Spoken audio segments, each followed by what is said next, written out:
and Joe Guerrero, you could jump in at any point in time.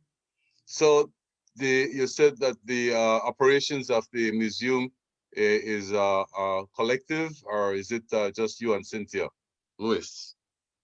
It's just me and Cynthia at this point, under the auspices of the Blazers Learning Center. Blazers Learning Center hosts the museum. Now, let me tell you, the people who were actively participating with the museum when we did the formal inauguration was Bill Flores, Anita Martinez, Helen Laurie, Ben Flores, Ali Aliye, Jorge Garifuna, and myself. I may be skipping one, I don't remember more. Those were the people who helped expand the museum to have the additional rooms. So that's where we are at. And we have put a lot of time here to be able to set it up in a way that is presentable and represent our culture, our artifacts, and it's very decent. People that come here, they feel in tune with what it is. You can come here and see things that you cannot see nowhere else in the world. For example, we have and maybe I will be able to, if I can share a screen. Thanks, man. Can you give Brother Ruben permission to share a screen?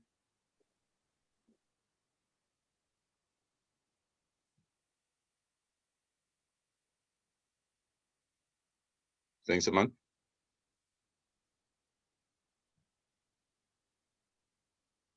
Do you have permission to share screen, Brother Ruben? Yes, I think I can now.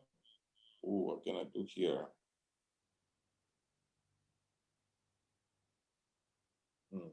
Meanwhile, Brother Ruben is getting the screen. I want to tell the fellow listeners that Brother Ruben was the president of the Garifuna Nation for many years. I think over 5 years, right, Brother Ruben?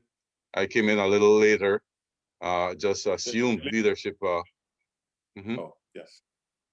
I'm sorry. Yes, assumed leadership about 4 months ago. President of the Garifuna Nation. I want to thank Brother Ruben for founding the idea of the Garifuna Nation along with Brother Joe Guerrero, who's here with us, and Brother Wellington too, who is not here with us today because of other previous commitments.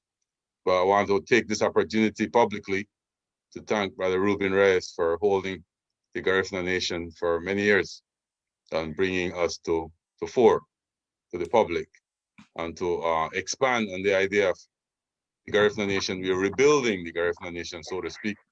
The Garifuna Nation has been in existence before Columbus. Brother Ruben? Yes, Brother Brother Joe. Go ahead, Brother Joe. I just want to clarify something for us, that when I came into Garifuna Nation, I don't really consider myself a founding member. Okay. So why is that, Brother Joe?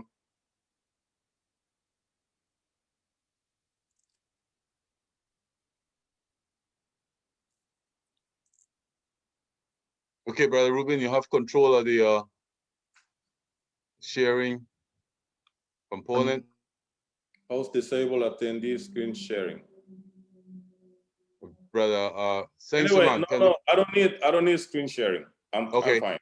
What I'm gonna do, I'm just gonna turn this. This is gonna work. Okay. I'm already on the screen anyway. I would like to join with everyone and thank them for doing so. Okay. Can you see that? Yes, we do. Okay. That is this is 4 feet here by 8 feet wide, right? Yes. And this is the Garifuna map, where you can learn about the Garifuna communities in Belize, the territories actually, not the community, because we have communities in Belize City, in Belmopang, and Corozal. We don't have that here. We only have the territories like Dangriga, Hopkins, Senbay, Georgetown, Punta Gorda, Barranco. One more? Yes, 6, right? And then we have the Garifuna communities of Guatemala, and then we have all these Garifuna communities in Honduras, and right here we have Nicaragua and the 6 Garifuna communities there. Also, you can see here you have Yurumen. You have the 6 remaining Garifuna communities in Yurumen. So this is an artifact. This is a map that you cannot find nowhere else. This is the only one. This is the only copy that there is, and it's original. This is my creation. I put this together, and not only that, but you can see images here of important people, right? Outstanding people in the Garifuna diaspora, in the Garifuna Nation, as far as this concerns, including Nicaragua, where you have Kenzie Zambola here, you have Griega Zambola there. Those are most prominent Garina who are known because they have been the leader of the Garifuna organization there. On the other hand, let me show you the other side. I don't know if you have any question about this before I move away. Yes, yes. Especially, could you identify the Garifuna communities in Honduras? Maybe just name them for our listeners to know there is this. At the very west, close to Guatemala, we have Masiga, Travesía, Chufía, Bajamar, Zarahuayna, Fingaugu, Tres Cocos, Rio Tinto, Miami, Tornabé, San Juan, La Ensenada, Triunfo. This is where I'm from, Triunfo de la Cruz. Then we have Cuadre Salado, Corozal, Pinto, Sambo Creek, Sambu. And then Cayos Cochinos, Luchina, Nueva Armenia, Balfate, Rio Esteban, Rio Tinto, Tibiniriba, Betulia, San Antonio, Guadalupe, Santa Fe, Cristales, Río Negro, Laguna Rugú, Chapagua, Aguán, Labán. Yes. Limón,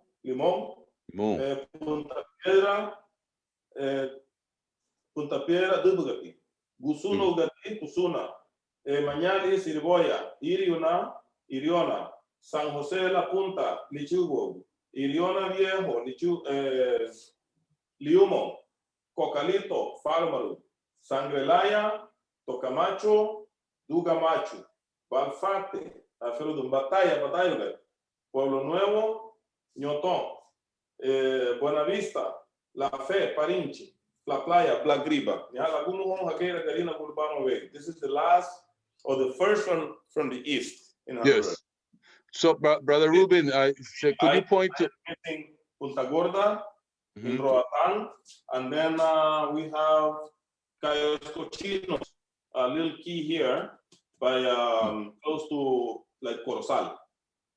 Yes, what's the name of that key? What's the name of that key, Brother Ruben? The key you said? This is Cayos Cochinos. Cayos Cochinas. Cochinos. Cuchina. So I noticed some of them have Spanish names, and some of them have Spanish and Garifuna names. Could you point to that Triunfo de la Cruz one more time, just so that I could have a physical Triunfo de la Cruz? That's where the 5 people were kidnapped. Where the 5 people were kidnapped, right? This is it. This is Triunfo de la Cruz, and it's Trompo in Garifuna. Triunfo in Garifuna. Yeah. Okay. That's where the 5 young people were kidnapped from, right? Exactly. Good. So I am particularly interested in the Garifuna names more than the Spanish names, and see how, in terms of the UNESCO proclamation of our heritage, to see if we could have the names in Garifuna on the map. We have most of them here. That's why it's important that I'm only showing this to see that there is information here for people to learn, to research and all that. Yeah, you have Masiga in the name of Garifuna. You have Travesía is Changua, Chufía, Bahama, Zarahuayna, Fingaugu, Tres Cocos is in Spanish, Tinto, that's Rio Tinto. And then Tornabé, Miami, they don't have name in Garifuna. Durubuguti, San Juan. Beidirugu, La Ensenada. And then Turompo is Triunfo de la Cruz. So almost most of them do have a counterpart in Garifuna. Good. I wanted to us to emphasize that because we just learned a couple of days ago in Belize that the Saint Bite has disappeared from the map in Belize. Can you believe that? Well, it was a lot of encroachment there a few years ago when I went there. I don't know if this still belongs to the Garifuna people. Well, there are Garifuna people in Saint Bite, but when this young lady, Kaina, went to register or get her land papers from the lands official lands department, the place that Saint Bite was named Northern Saint Bite, Oh, Northern Placencia. The word Saint Bite has been erased completely. yeah. And that is very disturbing to us to know that there are authorities in British Honduras. I don't know if it's happening in Honduras. But it didn't disappear at all from the map because we still have it on the map. I know Yes. it's close to Placencia and the Placencia expansion, and also from behind of Senbai, there is a lot of encroachment from the Chumagnums. Yes. So we want to contest why is it they moved the word Saint Bite from the Belizean map, and it needs to be like replaced. Also, we need to tell the authorities that Hopkins was originally called by our people Uganda. Yeah, this is So, why you have Uganda here. Very good, very good. So we need to fight that that they put the original Garifuna names. If UNESCO is all about helping us preserve the heritage, then we should fight that we use the original name, our people's name, the name that our people gave to those places. The Garifuna name should be there instead of those Spanish names. I also wanted to go, Brother Ruben. How many communities still exist in Dumerei? Six. Rose Fancy, Ovia, Sandy Bay, New Sandy Bay, Rose Hall, and Greg's. And Greg's 6. And in Nicaragua we have how many communities in Nicaragua? They have 6. I only have La Fe, Orinoco, and Justo Point. Orinoco, La Fe, and Justo Point. But we have 3 more. And in Guatemala. Guatemala, we have Chufia, perdón. We have La Buga, which is Livingston, and Chavecha. Yeah. 2. Remember, so we have Barrios, there's a lot of Garifuna people living in Puerto Barrios, but it's not considered Garifuna territory. Okay. How many people? Yeah, go ahead. La Buga and Chavecha, they are considered Garifuna territories. Very good. Brother Ruben, how many people, Garifuna people, are in Honduras? In all those, how many villages are those? It's about 46 Garifuna villages. 46 Garifuna villages along the coast, and how many the population? The population of Honduras is the largest before the Bronx. Yes. Before the Bronx is Honduras. I don't know exactly, but it's believed that Triunfo de la Cruz alone has more than 10,000 people. Okay, somebody was saying there are about 300,000 Garifuna people in the Garifuna villages combined together in Honduras. It is about what people are guessing. It's about 300,000, you think, more or less? That's what makes us about 600,000 now, because if you include the Garifuna people in New York, yes, plus one in Los Angeles, yes, in New Orleans, in Houston, in Atlanta, in North Carolina, in Massachusetts, in Philadelphia.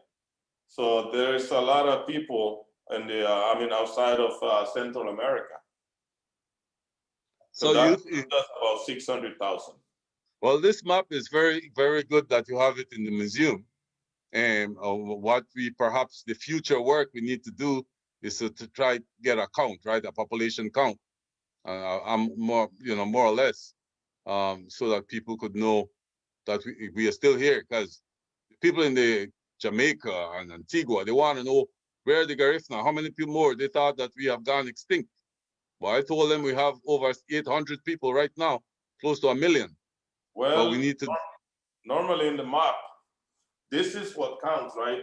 If you have so many Garifuna communities, I mean, territories, villages like this, it's impressive. Yes. I don't think any other country in the world can show, outside of Africa, can show the vast population of Black people alongside a coast like this. Yes. You see, if we are occupying Honduras from the very end of the West, joining Guatemala, with a border with Guatemala, all the way to almost by Nicaragua to the east. Yes.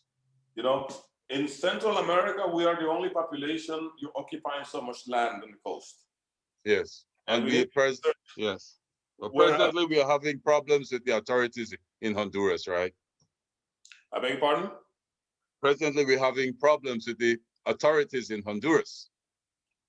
I do not recall in history the time where we did not have problem with the authorities in Honduras. Because we are resilient people, and we are people who take care of ourselves. Mm. And they don't like that. Mm-hmm. They don't want to give us anything, because otherwise they will want to take over our lands. Mm-hmm. So we'd rather do things on our own rather than giving away our ancestral heritage. Mm-hmm. Yeah, but there is a lot of political problems there, and corruption and drugs. Yes. And those three things affect us. Are beginning to affect us. That's the reason why, because they want our land, you know, they kidnap our people, and they have come and kill our people too. More than 5 people have been killed, massacred by outsiders in our village. Yes. This is the village that fought the Honduran government, the state in court. Which village is that? Triunfo de la Cruz. Triunfo de la Cruz, yes. We took the state to court. And in 2015, we won the case. At which court? Inter-American Court of Human Rights. Brother Michael and Brother Joe, do you have any questions to follow up with Brother Ruben? Yeah. I'm very impressed with that map, Brother Ruben. And Brother I think Ray, at some... Yes, Brother Michael. I do. I'm very impressed. I must commend you, the first president of the Garifuna Nation. I thank you for introducing me to the Garifuna Nation. I didn't know about the Garifuna Nation. You was the one that brought me in, and you told me about this this government that we have as Garifuna people. So I want to thank you for that. This is the question I have. He says that we are pretty much autonomous, independent in Honduras. So I want to ask the questions: if we are independent, what are the institutions that we instill for our people that we have in Honduras in these villages? I've always questioned the literacy rate of our people in Honduras. I don't know the figures, and I thought maybe you might be able to help me with that figure. Secondly, is there any medical facilities that we have for our people in Honduras? Because I know a vast number of them come to Belize and try to, access these schooling and these medical facilities that we have in Dangrida. So I just want to know how we're set up so that I can move forward in Honduras. When you say facilities in Honduras, what do you mean? Be more specific, please. Schools and hospitals. Schools and hospitals. Okay, if you can see this building here, this is a Garifuna hospital built by Garifuna people under the leadership of Dr. Luther Castillo Harry. Okay, that's a hospital that is existing in Siriboya, Colón, right here, Mañali. There is no electricity here, but the roof is full of solar panels with a battery bank. That's how it operates. Could you tell me what year that hospital was built, and was that the only one? Didn't we have nothing prior to that one? This was built about maybe 6-7 years ago, I believe, if not more. Okay. And it's the only Garifuna hospital but every one of the villages have a school system. The government pays for the teachers. We build the school infrastructure. It was built by the community. Well, and those communities that have electricity wiring, the system was built by us, supported by government technical personnel, and they provided the material. But the people, the Garifuna people, put the labor. Brother Rubin, could you repeat that, Brother Rubin? How the electricity was brought into the communities? Yes, we solicited we requested from the government, but then since they never have money for us, so there was an agreement that we were going to do the labor, and they were going to provide the technical personnel and the material for the electrical wiring of the communities. And also the water system belongs to us because we put it together. So this is how we are used to working in Honduras. That's why when you see us here, we fight for whatever we need. We're not used to depending on the government for nothing. For nothing, actually. The school system helps and also ruins us because they forbids us from speaking our language. They don't want to teach language in the school. They don't want to teach the Garifuna language in the school. Could you repeat that, Brother Rubin? Could you repeat that? You are far away from the mic. In my time, when I was in school in the village, they forbid us from speaking in the language, in the Garifuna language. And generation over generation after that, I've lost the language. And that was the beginning of losing of the language. And guess what? The teachers also, now we have Garifuna teachers because we no longer need the Latino teachers. Yes. Because some of those teachers are doing the work previously done by them. They are speaking in Spanish instead of promoting the Garifuna language. So, brother Rubin, one question: when you say we solicit the government to bring in the electricity and to provide the money to build the houses, we meaning an organization on the ground, right, in Honduras? No, not houses. You said we didn't provide money to build the house. You're talking about the school structure? Yes, the schools. Yes. Oh, who is the we? Who is the we? Yes, who is the we? Garifuna people, the Garifuna communities. Yes. Could you explain the Garifuna communities?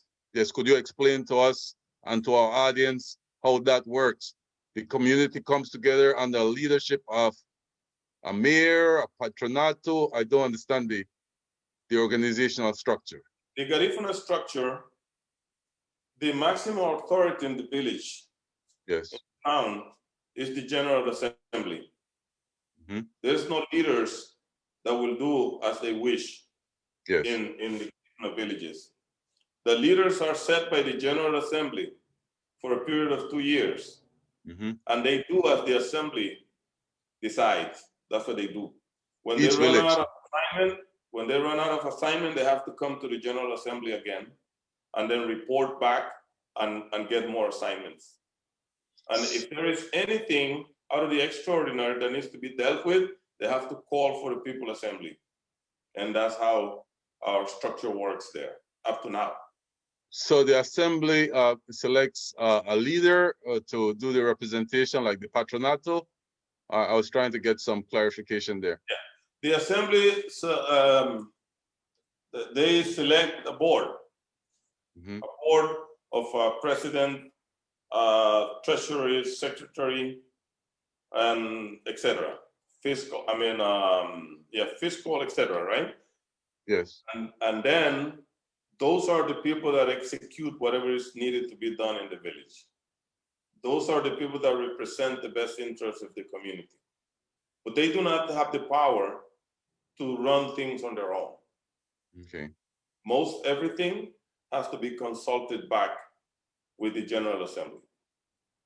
That's the reason why I conceptualize that as instead of putting leaders, they put servants.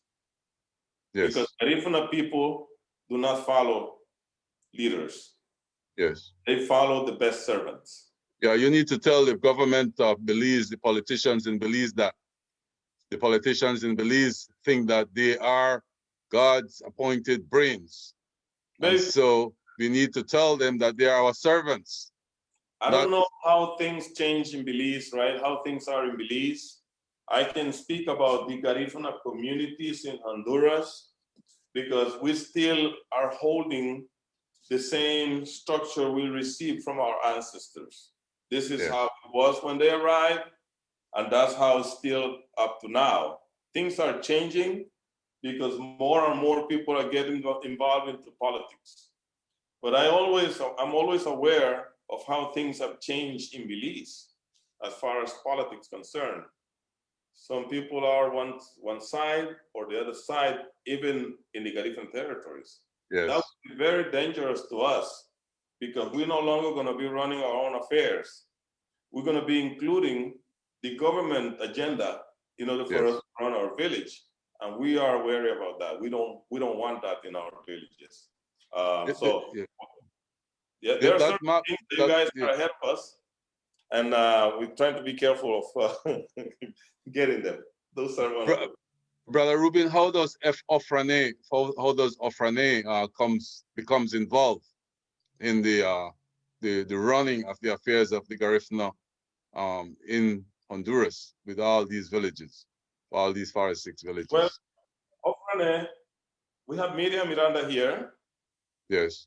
Right close to Vallecito, Faya.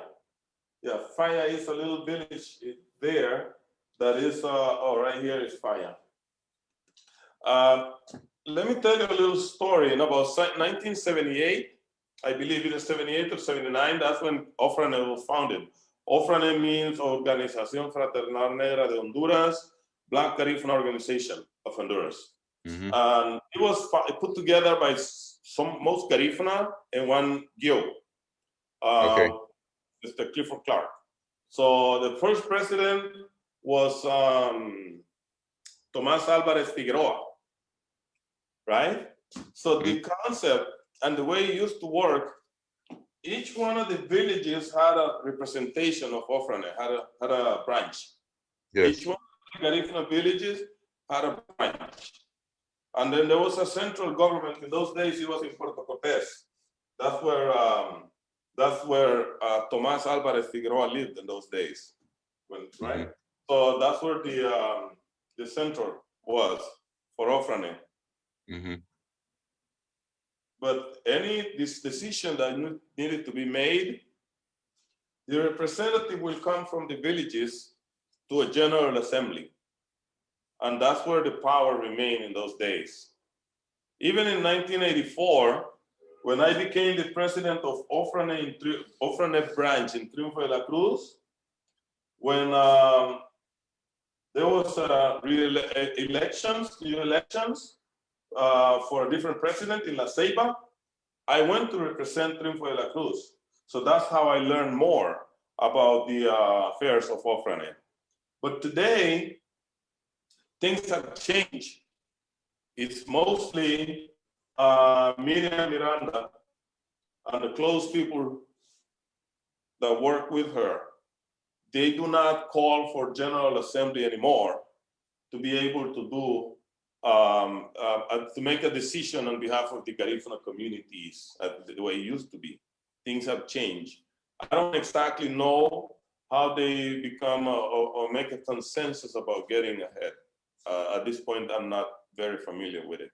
But I know that they're very involved in the representation of the best interests of the Garifuna community, supporting each one of the villages whenever they need to go with some cases, like they supported the Triunfo de la Cruz for the case that we won against the state of Honduras.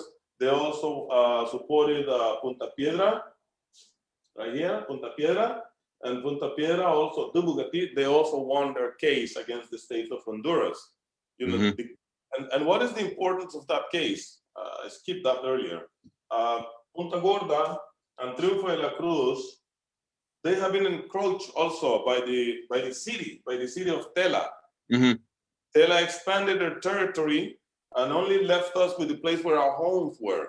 But the fight at the Inter-American Court of Human Rights was that all the land that our ancestors used and we still use to go and find medicine, practice our spirituality, and plant our food, all that land is used by us and belong to us. So that right was granted again by the Inter-American Court of Human Rights. So it's very important. Triunfo is huge now. It's back to when we initiated the settlement in Triunfo. Are there? I have never been to other parts of Honduras when I was working with Cabo many years ago, but I've never been to Triunfo de la Cruz and the other communities. Are there any airstrips, like planes, are there any ports like where people could, like the ports of entry, like where you send goods and food? How do food get there? Well, the cities are the one that have this airstrip or the airports. Like San Pedro Sula have a big airport. It's an international airport, San Pedro Sula. They because of these recent hurricanes, they're also converting the airport of La Ceiba. It seems like they're already landing large planes there too, La Ceiba and Tegucigalpa, the capital. So there might be a small strip in Tela, but it's not used. So they don't have a lot of small strips in the Garifuna villages, particularly. None of them have an airstrip. Well, yes, Bataya had an airstrip. Where is Bataya? Bataya Gati. I mean, which is Pueblo Nuevo. They have an airstrip there, but there is a Chumagano population there. They are the one that runs it. So at some point, like after Hurricane Mitch, I flew to inspect all the Garifuna communities. So what I did, I flew all the way to Bataya, and then I took it walking, sometime by boat, all the way back to where I started from. So Joe, do you have any questions? Because I'm thinking about the time here, but I would be interested to find out what is the plan for the future if the Honduras government is violating our indigenous right, if they are violating ILO 169. And Joe, you are aware that the European Union, right, 54 or what, 57 European countries have written, right, on behalf of the Garifuna Nation, on behalf of the Garifuna people in Honduras. The European Union has written, which is to say that the Garifuna peoples, they have acknowledged that the Honduran government has violated Garifuna rights, and therefore we will have to acknowledge the European Union's support for our cause. What is the plan for the future? How do you see it, Brother Michael, Joe, and Brother Ruben? The European Union has spoken. Over 50 countries signed a letter to say to the Honduran government that they need to stop what they are doing to harm our rights. So what do you think should be our plan moving forward, Brother Joe? First of all, does Brother Ruben, is he aware of this letter from the European Union? Brother Ruben? Yes, I am. I translated into Spanish to be able to send it to Honduras. And then that's how it was spread in Honduras because of my translation into Spanish. So I'm well aware of it, Brother Joe. We had a meeting, I think it was last week, Brother Ruben, and one of the speakers who was involved with the slavery reparation case in the Caribbean made note of the fact that while the European Union government itself has not acknowledged the slavery for reparations issue yet, that it's significant that they did recognize Garifuna to write the government of Honduras for what they're doing to Garinago. Yeah, go ahead, sir. Yeah, thank you. My answer to you, Brother Eugenio, and thank you, Brother Joe. Brother Joe, yeah. my answer to your original question regarding the letter written by the European Parliament, right? Yes. European Union. Members of parliament. Members of parliament. So each parliament is a representative of a different country. Yeah. Okay. What it is that we need to do for ourselves, because they are complaining to the government of Honduras about the atrocities committed against indigenous people, in particular to Garifuna people. That's them. Can we get any follow-up? I don't even think they're gonna be responded or they're gonna receive an answer back. And if they do, we probably will never see it. In the meantime, situation still continues in our villages. What situation are affecting us? The number one is the loss of our language. Remember, all the load of the culture runs on the language. You can see it in Belize, right? Everything that I think is gonna happen in Honduras, I look to Belize. It is sad to say so, but it's an experiment that's happening there. You know, when we lose our language, we also lose the culture. Next thing you know, even the name Hudutu is not properly mentioned. What does that mean? If we say Hudut, if you go to Honduras, Hudut, That's what they say. Hodot. In Honduras too, Brother Ruben, they say that now? In Hodot? If you say Hudut, in Honduras, they will not understand you because we don't know what it is. Yeah. Okay. Hodoto is different, no? So what I have to say is that until we put our act together as an organized community, mean as a nationally organized as well as internationally organized from the roots up, until then, we're gonna be able to take better care of ourselves. From the government, they can change anything at the government level. It's not gonna arrive to us. It's not gonna make any difference.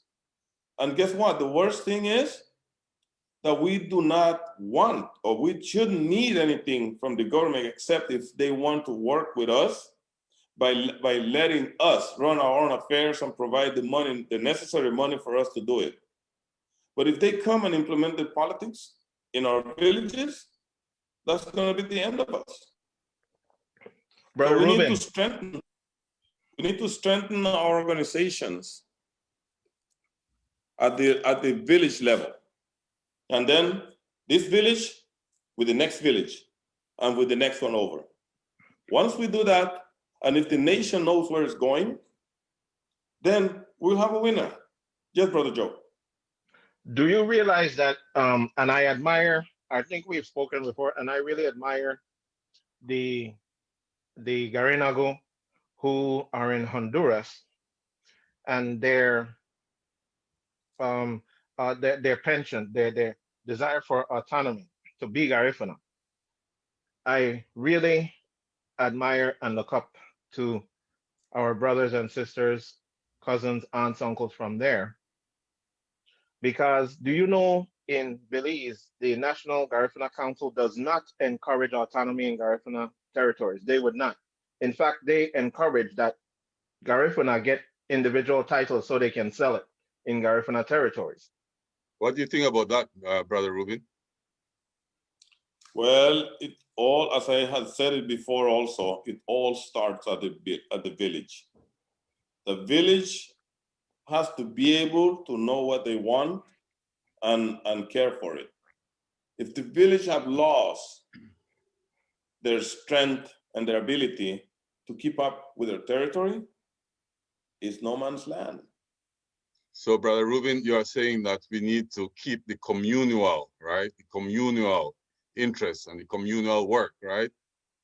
The organizations are only there to support. Well, you are in favor of communal work, right? That's number one. That's what is happening in Honduras, right? Honduras has communal, right? Yes. Communal work. The village takes care of itself. Yes. In all And they aspects. work, and the people within the community, within the village, work communally, right? Yes. Well, that's what it is. That's our heritage. That's part of our Garifuna, heritage. It's Garifuna. very important for you to tell our listeners that across from Belize, Guatemala, Honduras, Nicaragua, that our heritage involves communal, right, work. Yes, each one of us own the village, and each one of us guard the village. You can ask anyone in the community, and they know who the village belongs to, who the territories belong to. It You know, doesn't that's a belong to vast. the government. It doesn't belong to the other guys that don't look like us. It belongs to Yes. us. Therefore, Uh, we're willing to give our life for those territories. That's how it is. very good.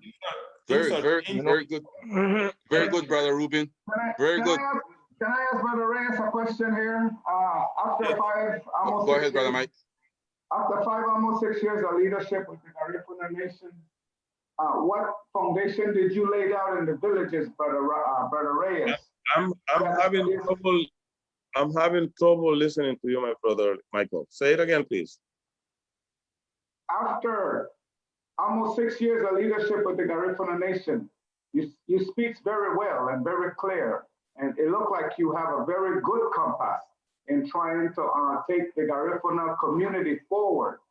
What is it that you lay down as a foundation with the 6 years of your representation of Garifuna Nation for these people so we can continue this work? Thank you. When we started this movement, the first enemy of the idea of a nation was the Garifuna itself, because we did not know, a lot of people did not know that they are a nation. A lot of people poured and told me we should not be talking about nation because the government of Honduras will think that we're trying to take over the government of Honduras. So education was necessary. We did a lot of education, Brother Michael, to be able to know. If you go to Belize now, you go to Honduras, you go to Guatemala, Nicaragua, they all know that they are members of a nation. Not only that, now Garinagu people know that also that they are indigenous in the Americas, that they're indigenous people. So basically, I think education, awareness is the most outstanding thing of my legacy to our people, of our legacy to our people. One more thing, for the first time ever, we put a group of Garinagu working for the best interests of Garifuna people coming from Belize, Guatemala, Nicaragua, Honduras, Urume, and the United States.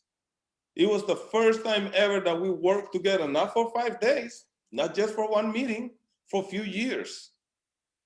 That was the first time this happened. And now, fortunately, Brother Eugenio got it. Brother Guerrero got it. They got it.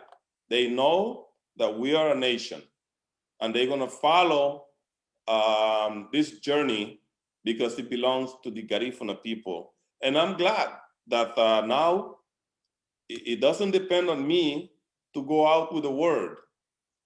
Now it's ours as Garinagu people.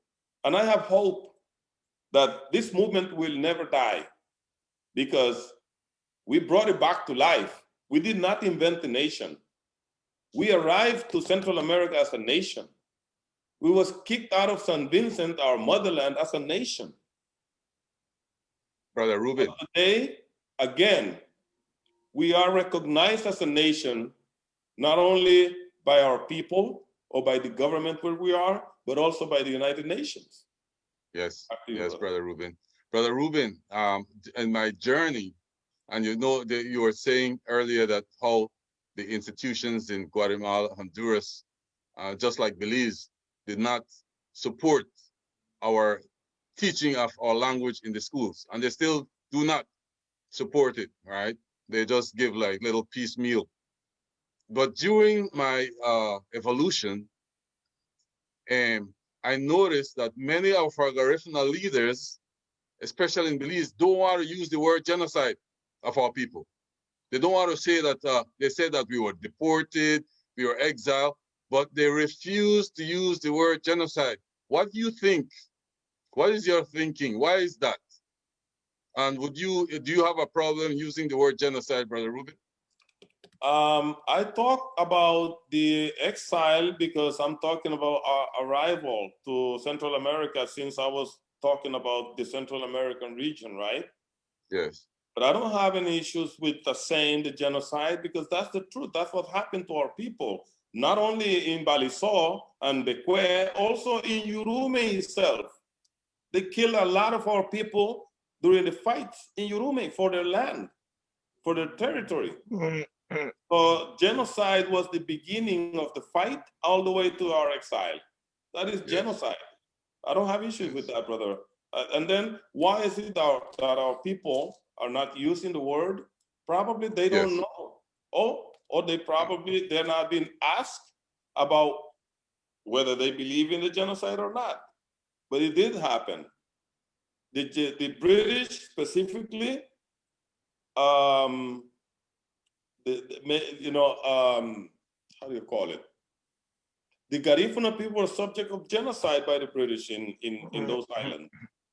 The last one was in Balisao, where more than 2,500 people were killed. And they documented that number. Do you trust the British to have documented the right number, Brother Rupert? Or we need to do some research in Balisao, pick up all those bones and put them together and figure out exactly how they were traumatized. I wonder if they were just left there to starve to death, like a slow, painful death, you know? I And wanna tell you that I wanna thank them for what they put in writing, because now at least we have something to face them with. Otherwise, our ancestors did not have anything in writing. So whether they're right or wrong, whatever they have is a lot of proof to us of what they did to our people, because they wrote the numbers. They have a tally of how many people they put on the island of Balisao. And then they also wrote how many people they put on the ships and how many people arrived. You know that 222 people died in less than 30 days during the travel from transportation from Balisao to Roatán. It was no, I about don't know that. seven people a day dying on those ships. That's And a lot. it's in the records. It's in the records. It's in the records. In the British archives. In the British archives. You just have to do the math, to know how many people die per day. But they have the numbers. Those are the numbers that are available to us now. So it's not all bad. They did wrong to us, but at the same time, they wrote the whole atrocity. They put it in writing, because now when we face them, we have ammunition, we have proof. So for reparations. they're not going to be able to deny it, right? So it's important that some of these records be in the museum, right? So when people in Los Angeles visit, they will have knowledge, because as a young man, I've been finding these things in my not so very young years. It's only now that I've deliberately been looking for these information and the right words to explain what the British and the Spanish did to us. Yeah, I will also expand on that not only at the Garifuna Museum of Los Angeles, because this is 3,000 miles away from the East Coast. Why not having a museum in the East Coast? Why not having one in Texas, in New Orleans? There is the majority of the Garifuna people in the United States reside in the Bronx, in New York. So that's the future work. That's the future work you are proposing now, that we look to the future and establish ourselves on the East Coast, where a large majority of our people are. My work has only begun. But in order to disseminate that information, anybody can have that information right here. So, Brother Guerrero, you are doing a lot of research. There are a lot of people in the social media, and they are willing to receive the information that you have. I think it's time to start sharing information with our people. Just keeping the information to ourselves, to enrich ourselves. Why don't we think about the others who are still remain ignorant of their basic history. I'm calling to everyone. Whatever you know, share it with our people, because it may be gold for them. Whatever is you're taking for granted now because you already know, maybe gold for them. And we never know where they're going to take the knowledge, especially the young people now. I think it's time to continue the education. As I said earlier, that was one of my best legacy, education that was given to people during these few years that I was president of the Garifuna Nation. But that's not when it started. That's not when I started. You know, I've been doing this since I was 14 years old. I've been serving my community. So I have a lot of experience knowing my people, knowing how to approach them. And if I tell you what is needed by our people, believe me, because I come from them. I was raised by them, right at them. Thank you, Brother Ruben. We will support the efforts you're making at the museum, and we work collaboratively to, the future. I want to welcome Ifeshinia, history teacher, ecumenical college from Dangriga. Welcome, Ifeshinia. Ifeshinia and we were having a little chit chat a couple days ago about the history of the Garifuna people. And I don't know if you have the book with you, the 13 chapters by historian Asad Schumann, where we were referencing what the British were saying about us before we got to Belize. And Ifeshinia, maybe we should introduce yourself, and then we should jump to that little phrase there that I so much would like to start that your part of the discussion. And Brother Ruben, you're welcome to join in and chime in. Go ahead, Ifeshinia. Mabiga, it is my pleasure to join this rich discussion. History is one of my favorite things, and I do love discussing history. And as it relates to Garinago, I believe strongly that our knowledge of our history is imperative for us to remain resilient as a people.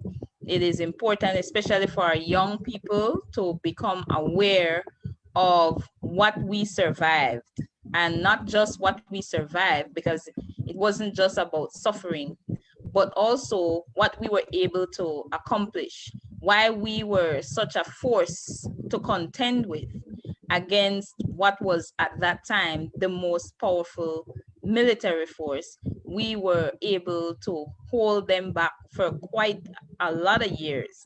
And that is something that our young people need to be taught. They need to know it so that they can be proud of it, and so that they can appreciate what we have as our legacy. It wasn't just handed to us. We took it. We certainly fought for it, and legitimately earned it. So, and we are fortunate as a people to be an independent people, and we have survived a lot. Even though their intention was to annihilate us, genocide was definitely committed against Garinagu, but we were still able, despite the numbers that Brother Ruben shared.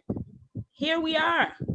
We are now at what, 200,000 plus, maybe even more, existing in the world after all the attempts that were made to remove us, make sure we didn't exist. And so the British, they described us when we came in 1802. That's the first record of our presence in Belize, and it was because at the time, due to a lot of revolts and escapes by the enslaved Africans that were here working with the British in the logging camps, they, of course, in Guatemala, the Spaniards were very cooperative with the enslaved population. So once they escaped, they would be free.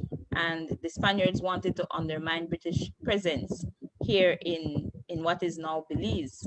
So since the British were dealing with that and having a lot of problems, they needed more laborers. And the interesting thing is that the islands along the coast of Central America were utilized a lot by those British pirates. So in the time of between 1779 and 1783, there was an attack by the Spaniards on St. George's Key. St. George's Key was the main location of the settlement of the British, who were pirates and had to stop piracy in order to continue and maintain their position from the 1670 Treaty of Madrid. And since they were obligated then to cease piracy, they then had to figure out a legitimate way to earn income. And the way that they sought to do that was through wood cutting. So they were cutting logwood, and St. George's Key was their main location of settlement. That's what they used to actually look out for Spanish ships to rob when they were engaged in piracy. So thereafter, it still remained their settlement, but they would then have to travel to the mainland for the cutting of logwood. And logwood grew along the coast and along the riverbanks. So they didn't have to go very far inland. That is why they have described Belize at the time as an empty land, because they believed no one else was here. It was when they switched in the 1770s to mahogany cutting that they started to go inland and came in contact with the Mayas. And that, you know, there were several battles as a result of that. Now in 1779, they were attacked by the Spaniards because these lands were supposed to be for the Spaniards. And the British were occupying these lands illegally and were only given permission or usufructuary rights to cut logwood. But they were still carving up the lands as if though they owned the lands. They were making resolutions, passing resolutions in the public meetings from 1765. So the Spaniards attacked them to destabilize their presence here. And the place they escaped to, those who were able to escape, who were in the forest cutting mahogany, they, along with their slaves, escaped to Bonaca and Roatan, Honduras, in 1779 and remained there until 1783 when the Treaty of Versailles was signed. And once that treaty was signed, they were able to return to British Honduras. So I bring that up because it is for that reason. Then when I learned that, I was always curious why Roatan was the place that the British left the Garinagu when they exiled us from Dumerei. But I realized in learning about their use of those islands off the coast of Central America that Roatan was one of those islands that they were already accustomed to using. And so it made sense. It was just easy for them to just dump Garinagu there because that was an island that they were always, you know, they had been occupying that land, that island. They had used it and certainly were settled there for 4 years between 1779 and 1783. Now, in 1802 is when the British in the public meeting agreed for 150 Garinagu to come to the settlement, to the colony, in order for them, well, it wasn't a colony at the time, so to the settlement, and they were used as laborers who were paid, of course. And this is what they said about us because they were, of course, concerned about our presence as Black people, Afro-descendants, being in close proximity to their enslaved population, who was also Afro-descendants. So it's just two sets of Black people, but one was free and able to work for money, while the other was not free. And even though they would give some incentives to their enslaved population to keep them from running away, that they weren't free because they were, of course, enslaved, right? So the problem they had with us was this would be a threat to their slave population, in that they felt that we would have worked together there would be revolts. Then there would be a lot of rebellions because here we were, this free Black population, and then their enslaved population would be seeing us moving around freely. So this is what they said about us. The Garifuna did not come to fight the Battle of St. George's Key. By the way, it was their intention for us to have assisted them with the Battle of St. George's Key. Now, how it's kind of crazy that they would, the audacity, no? Yeah, that they very. would think after they exiled us from Urume in 1797, that's they started preparing for the Battle of St. George's Key from 1796. 1797, they exiled us to Roatan. 1798 was when the Spaniards attacked again. Remember, there was a successful attack in 1779. So 1798, the Spaniards attacked the British again at St. George's Key. This time, well, at 17 and in the 1798 attack, the British were prepared, well prepared. Well, apparently a part of their preparation was having us assist them, because it says on the 20th of July, 1798, the public meeting in Belize, while discussing preparations for the settlement's defense, instructed that the slaves shall be given the uniforms intended for the Caribs. So they were discussing these uniforms that they would have had us use to assist them to fight the Spaniards. So the next paragraph continues, the Garifuna did not come to fight that battle. But in 1802, the superintendent, mindful of the need for labor, allowed the importation of 150 Garifuna to work in the new mahogany works in the south. A letter from a settler to the Belize magistrates in December 1802 warns them of the danger of the presence of the Caribs in the settlement, stating that everyone is aware of the atrocities committed by them in Grenada, St. Vincent, etc., and that with Christmas approaching, when the brains of the best servants will be inflamed with liquor, the danger of an insurrection led by these people will be considerable. They're talking about us, that we would have led their enslaved population into rebellion. He asked the magistrates to hold a special meeting to consider expelling them from the settlement. The British were especially sensitive about the influence of the French Revolution on the propensity of slaves to revolt, and they regarded the Garifuna as infected. Listen to this, no?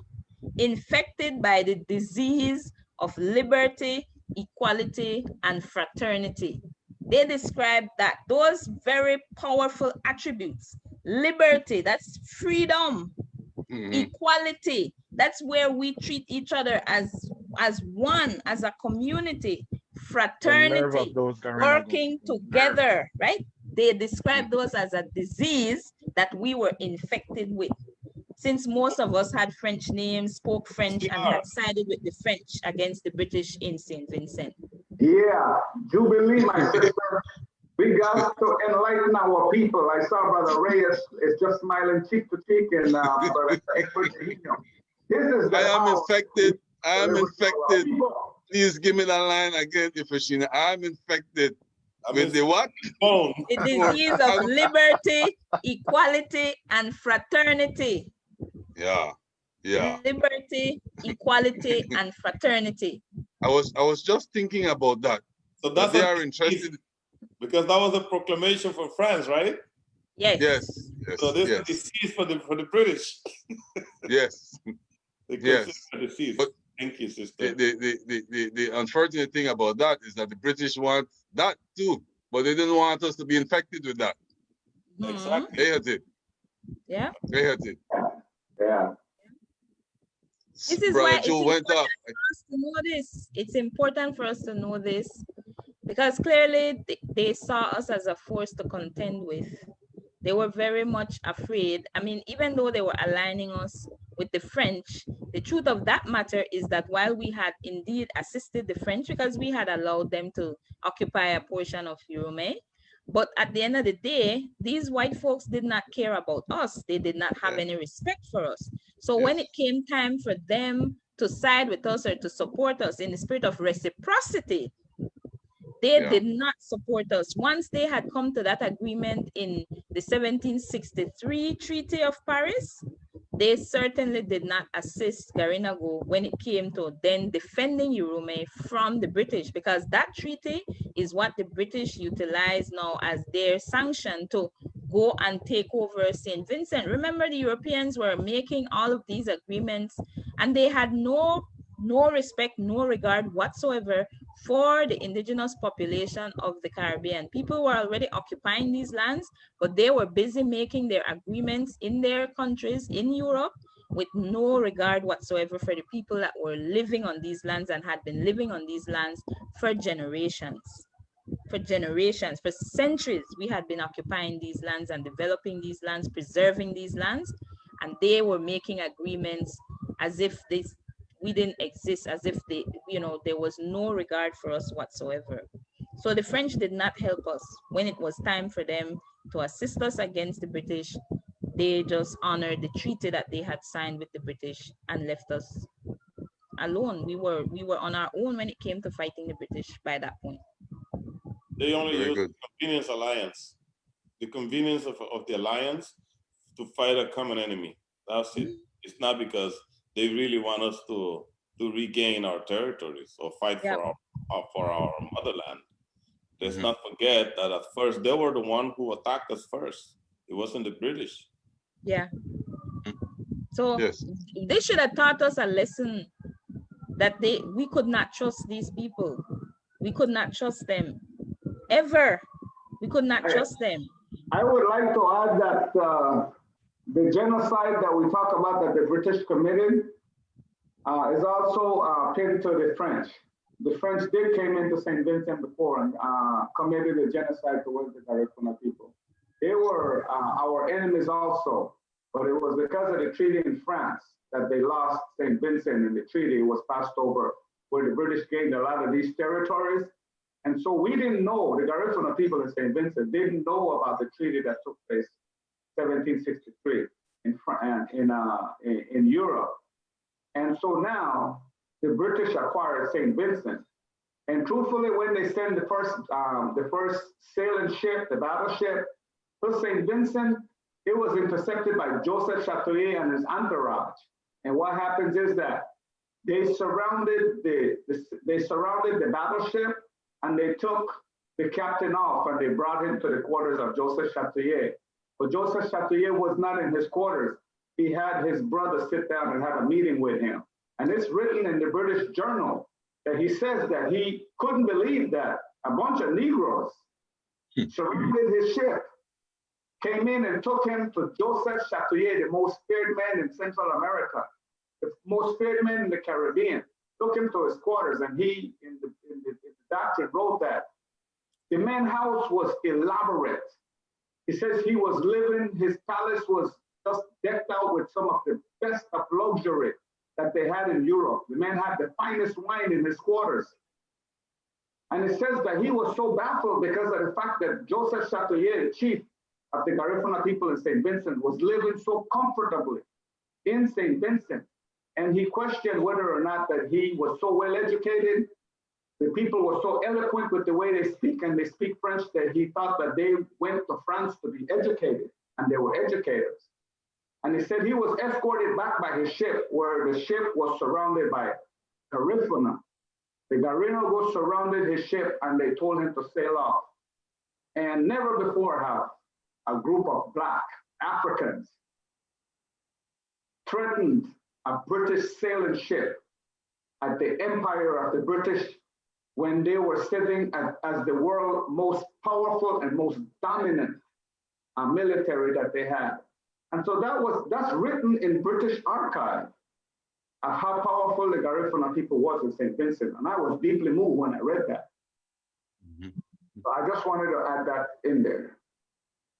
So moving forward, moving forward, you're a history teacher, and with Garifuna, we need to institutionalize these, oral historical points too, and write Garifuna Nation history, right? With the support and contributions from people like Brother Rubin and yourself and people in Guatemala and Dumerei, and put them together, coalesce them. Perhaps this would also be one of the requests we make at the reparations table. Now, reparations doesn't just mean money. Reparations mean repair the false history we were taught in the past and correct it with our story, right? That should be part. The people in the reparations center at the University of the West Indies, they have a reparations research center in the University of the West Indies, and they have been doing the work in terms of who are the people who stole the land. We have the names of those people, and we could track them. We could track their lineage and what they have done with that land, how much profit they has made. Those were illegally gained. And so reparations mean repair the damage done, the damage by disrupting, right? Disrupting, not only disrupting, but also reestablishing a new system for us that is not working for us. Brother Ruben was saying in Honduras, for example, the court has given us the autonomy, right? And the government of Honduras continues to violate those rights, right? The system that we have in Belize, the Westminster British system, is an old, dilapidated, corrupt system that treats us like, I don't even want to say dogs because I'll be insulting dogs, right? But that system needs to go away, and we need our autonomy too. You know, the system that we have in Dumerei and in Grenada and Dominica. Can I? But and, you know something, Brother Eugenio? Go ahead, Brother Joseph. In Belize in particular, when you talk to many of the leaders, they don't really want autonomy, man. I mean, they actually want the government to lead them. They don't want autonomy. They don't want to be Garinago by themselves. It's like they're scared to take over the responsibility of leading their people. And their people, I don't know if they have the confidence to be led by the Garifuna leaders in Belize. I'm not sure that they have the confidence. So it's a real problem that we have. It's a very fundamental one. Lack of trust. That's what it is. Yeah, it's a mixed bag, but we have gone ahead to survey 100,000 acres that apparently we used to occupy, right? I don't know where that map is, you know, but we are beginning to reestablish our, you know, rights south of the Sabun. I mean, I've read Suno's report that was written, what, 13 years ago? She particularly pointed out 20 years ago, please. 20 years ago, Yes, Suno yes. wrote this report where she was delineating, she was outlining that the Garifuna people were south of the Sabun from 1801 in no man's land. 36 miles, I guess, 36 miles away from the city.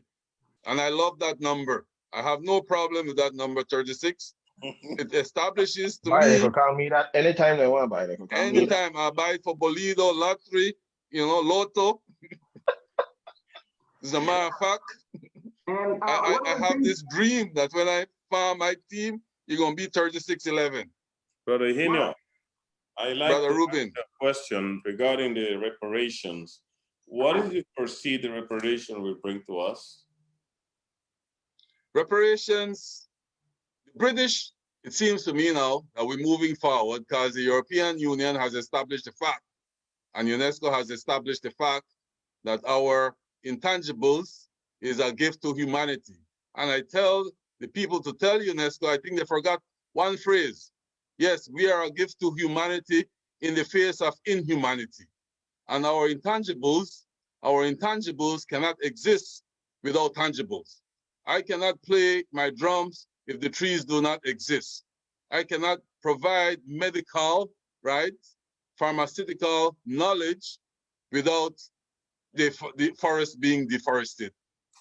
So they need to do more than just writing declarations.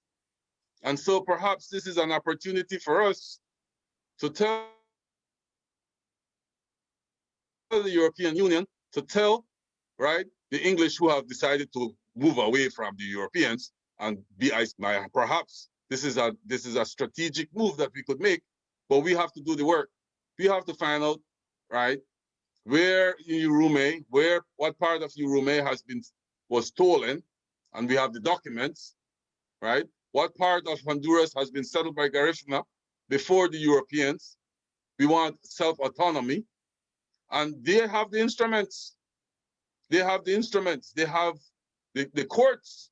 The International Court of Justice has the instruments to help us with our self-autonomy. But we cannot be afraid of the word self-autonomy. And I'm saying to them, we have doctors, we have people in NASA, we have people who are astronauts, we have people who are, historians, we have attorneys, we have judges, we have everything we need to be self-autonomous, just like how the Palestinians are claiming for their rights, and the Jews have decided to, claim their rights. We too can do that. I have a question. It's not now. impossible. I That's a part of reparations. Did that answer your question, Brother Ruben? Did that answer your question? My next question is, what part of Africa is the Garifuna from? Well, that's some work we need to do. And we have the historian here. The people in the University of the West Indies found some bones in Jamaica. Brother Guerrero? And they're bringing, the people in Jamaica found some bones. And they are using the science to establish the fact, not just the assumptions and presumptions. And we too need to do that type of, factual work, right? I heard some history last week, actually, Garifuna history. And I must say that the science does not support the history that I heard last week from a prominent educator as well. I was surprised that the educator completely ignored science of Garifuna DNA.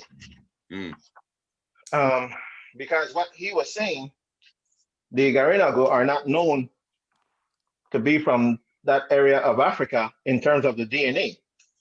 And the DNA is a very good clue, yes, I think, to tracing our ancestry to Africa and in the Americas. Yes. But one thing I do know about Garinagu, our history is very well documented. And yes, I think that Garinagu, more than many other African people in this hemisphere, can be proud. Because I believe that we can trace our ancestry through history as well as the science, the DNA. Brother Ruben, what are your thoughts? Well, my answer, I want to see. We're getting feedback. So, yeah. We're getting feedback. So, we're getting some feedback. So, we got to mute you, Brother Ruben. Okay. Can I say something in the meantime? Yes, go ahead, Ruben, you need to turn one of your cameras off, either the computer or the phone. Good, thank you. So what had happened, I did a simple Google search one time a couple years ago, because I was interested in seeing which African group we most related to in terms of our attire. And so I just simply did a search of African people, and I found a particular group of persons called the Ovambos. They are from Namibia. And I will share screen.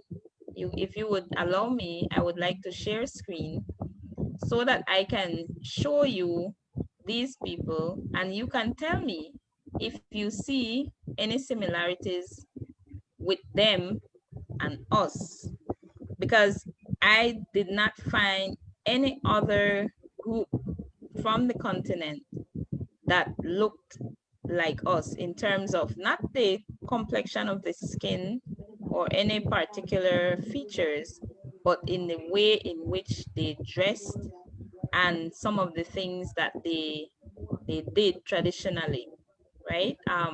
So I wanted to show you the Ovambo people so you could see how they look, right? And so they're having this is from Namibia, and these are images from a particular event that they were having. Now look, let's have a look quickly at what they are are wearing. And if you search, once you search for these people, this is what you will find in even in the design of their attire. Now, the pink is because they actually dye their clothing, and I think it's from the shells. They're explaining it right there. They use the shells to dye their attire. Now we use an actual plant, and we dye for the when you're going to be in a dugu, as you all know. Then if you're going to be one of the persons that are chosen in the Dabuyaba, then you're going to be, if you're going to be one of the Afnahoti, then your clothing will be dyed with the anato, and so it has a reddish pinkish color that we use. So it's a plant. But the Ovambos, they dye their attire, they dye their fabric, and it's a pink because it's from a shell. It's from a shell that they do that. Notice that the woman is holding something in her hand. Is that something that we are familiar with in Garifuna tradition? Yeah, it Anybody looks like recognize it? Sibiwa.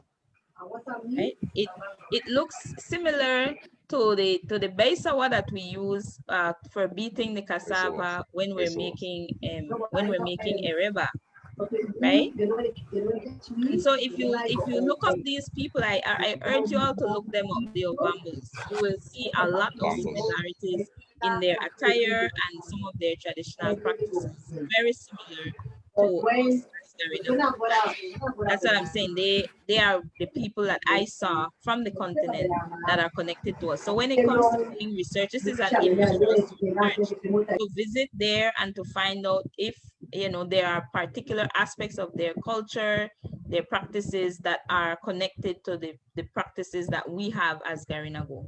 That's what I would like to just add to the discussion tonight. Thank you, Ifishina. I like that, and I think even answering to Brother Ruben's question, where are we getting all our, cultural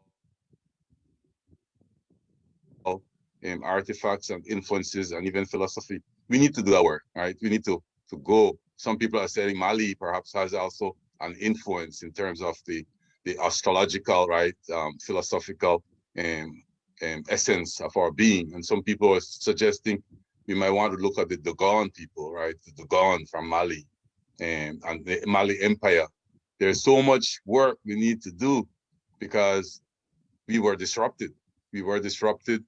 And so this is part perhaps of the research we have to do for reparations, right? The reparations to repair our institutions, our learning institutions, our religious institutions, our economical institutions, our agricultural institutions. So much we had, and these Europeans came and disrupted, and they continue to do it. So future work for us is to come together and move forward, and we will be at the table of reparations. The guy last week was saying Belize is the only CARICOM country at the CARICOM table, a reparations table, that is not present, absent in terms of the reparations discussion. And I told him, bet your bottom dollar, Garifuna Nation will be there. All right, that's the promise I made. I want to welcome thanks everybody. I want to thank everybody, Sereme, for this very dynamic discussion. We will continue on Radio Dumerei every Sunday at 3 p.m. Pacific time. Last words, Brother Ruben? Yes. Before, I'd like to answer my question, right? Yes. My question was, what part of Africa is the Garifuna from? Garifuna is not from Africa. The ancestor of the Garifuna is from Africa and from South America. Can you see the image that I'm sharing? Yes, I do. Okay. This is South America, and this is Africa. This is our ancestry. So we cannot call ourselves Africans because we are not just Africans. This is it. And this is my DNA right here. And this is where the Yurumen is. Trinidad and Tobago and St. Vincent is right here.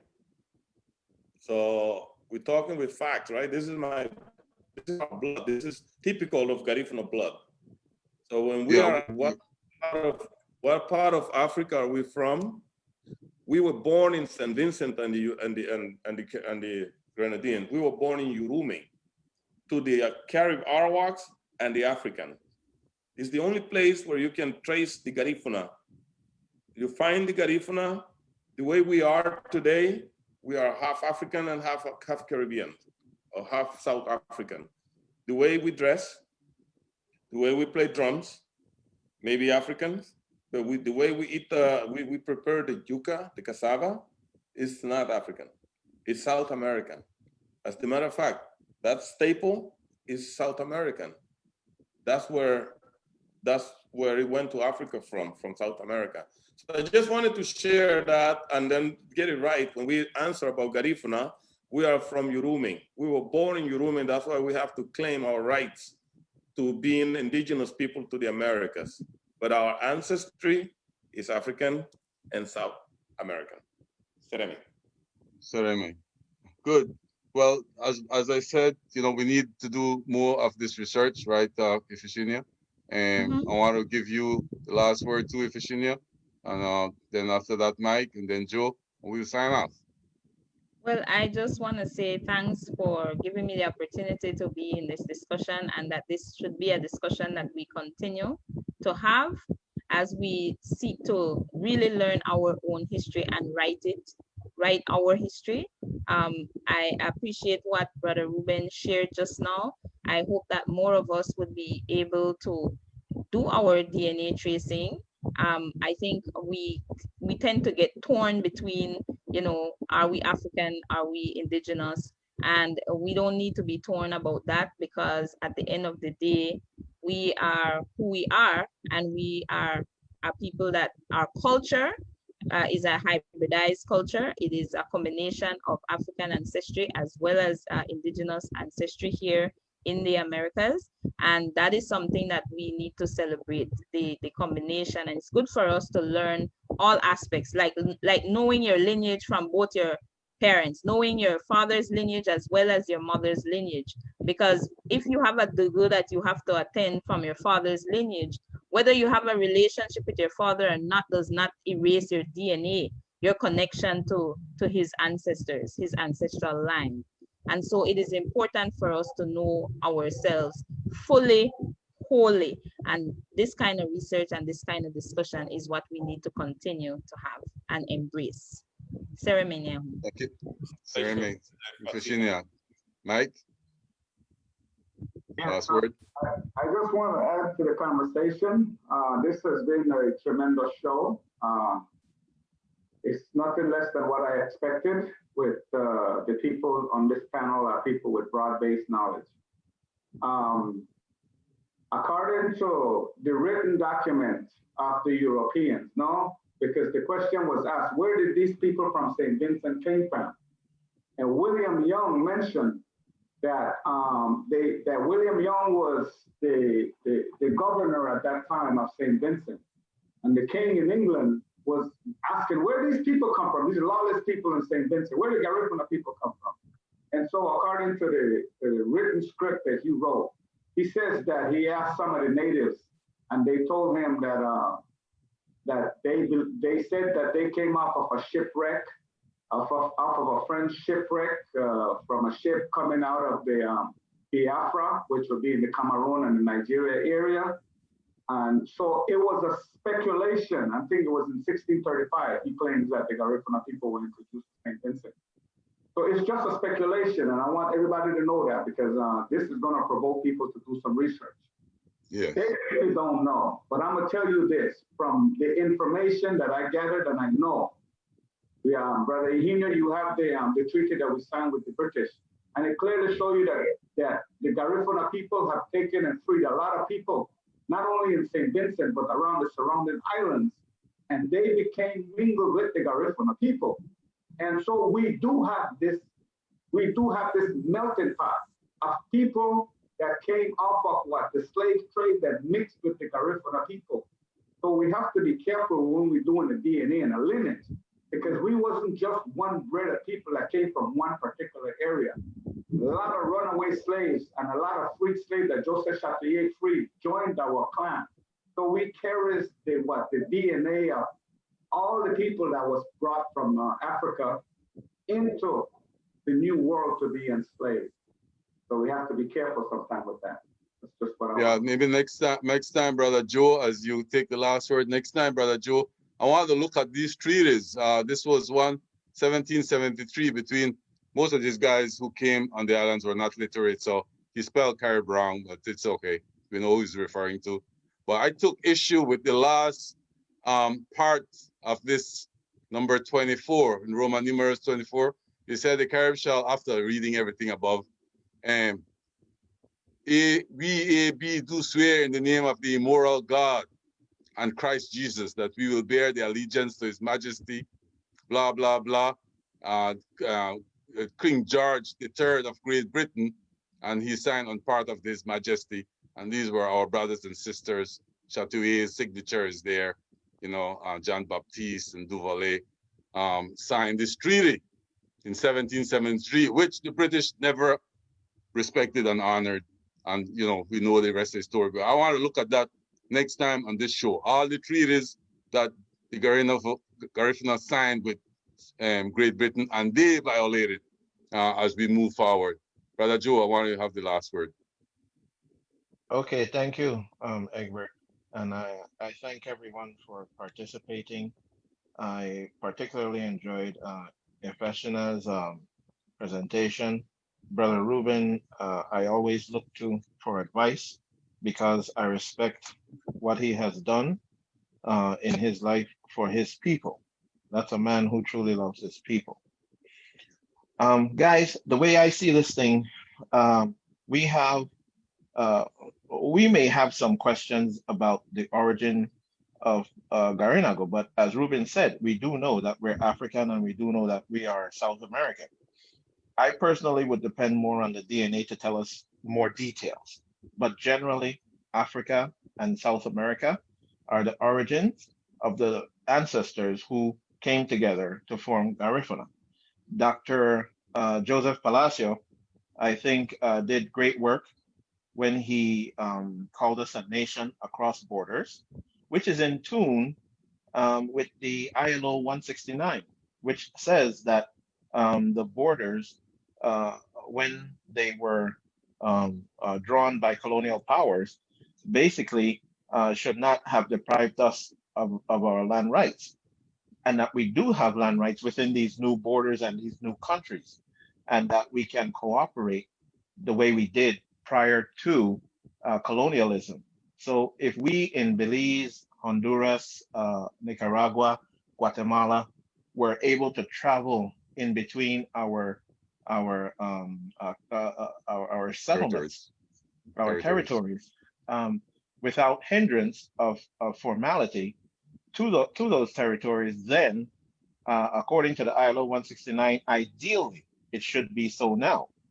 Mm-hmm. That would be up to us, Garinago, to lobby all the governments of Central America where we're concerned to allow us that legal right to be able to go to one another's territories. The way we did prior to the borders being drawn, that should never have stopped. That right should never have stopped because the borders were drawn. So I think one thing that the show today, I hope that it has solidified in people who listen to this show, that we are a nation.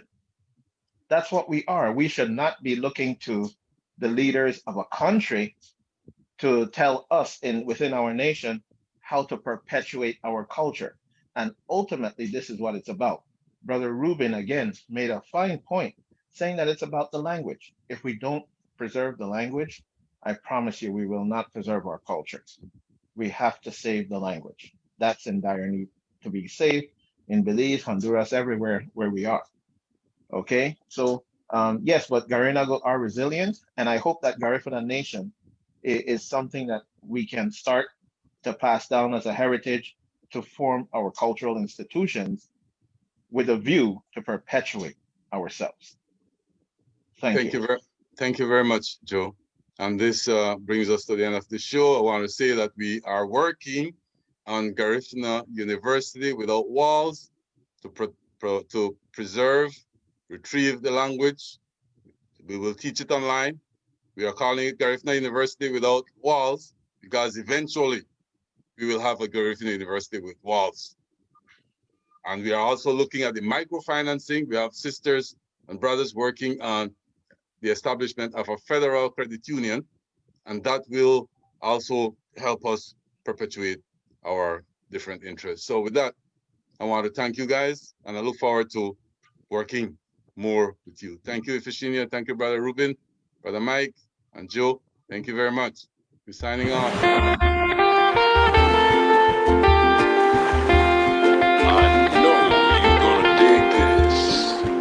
You may nege buga wagera be buga daga hamu tuwa harutie. You may nege buga wagera be buga daga hamu tuwa harutie. Aligi ego waya bibe fire fire haya gugulesho. Wanu wa heine ya muya. Aligi ego waya bibe fire fire haya gugulesho. Wanu wa heine ya muya so.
All right, brother. You're off. Okay.